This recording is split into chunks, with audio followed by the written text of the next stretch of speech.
groupe Avril, c'est 4000 personnes en France, 3000 à l'étranger, environ 7000 personnes. On a une volonté de faire une politique qui permette d'intégrer à l'intérieur de l'entreprise des apprentis, des jeunes, des gens plus âgés, mais aussi des gens en situation de handicap. C'est une volonté qu'a souhaité Jean-Philippe Puig pour des raisons assez simples qu'il va nous expliquer. Le groupe Avril s'est engagé dans une démarche de responsabilité sociétale et environnementale. Et un de ces axes, c'est l'intégration de ces travailleurs handicapés. On s'est engagé à avoir plus de 6% de travailleurs handicapés dans nos entreprises. Donc on a besoin de vous tous pour respecter cet objectif. C'est très simple. En fait, on s'aperçoit et certains nous écoutent en nous disant « Tiens, mais chez moi, ça existe déjà. » Eh bien écoutez, montrez-le, faites-le savoir aux autres.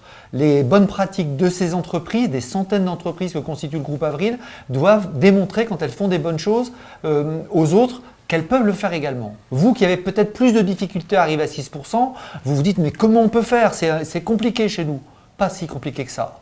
Vous avez peut-être autour de vous des espaces verts, vous avez de temps en temps à servir des repas. Ben regardez, ceci peut intégrer la politique du handicap. Et puis un guide est à votre disposition sur Yellow et ceux qui préfèrent l'avoir sur papier le demanderont, on leur offrira également. Ça va nous permettre d'y arriver. Comment peut-on être en 2017, 2018 ou 2019 une entreprise qui se dit RSE et qui n'ait pas à minima la capacité d'accueillir 6% de son effectif en situation de handicap? On peut dire qu'aujourd'hui on a à peu près 20% des entreprises qui sont à ce taux. J'ai pas de doute, dans 2 ans on y sera tous. Et Philippe, l'handicap c'est pas tabou. L'handicap c'est quelque chose que l'on a autour de nous. On connaît tous des familles qui ont des personnes avec un certain handicap. C'est notre responsabilité de leur fournir du travail. Et donc 6%, c'est pas grand-chose. 6%, c'est à peine la moyenne nationale. Donc pourquoi on n'arriverait pas à faire ça dans notre entreprise? Donc on compte sur vous, c'est important. Ensemble, allons vers cet objectif.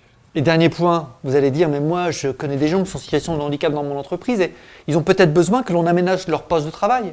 Eh bien pareil, interrogez la DRH, nous avons là-dessus des moyens avec des organismes spécialisés d'aménager les postes de travail.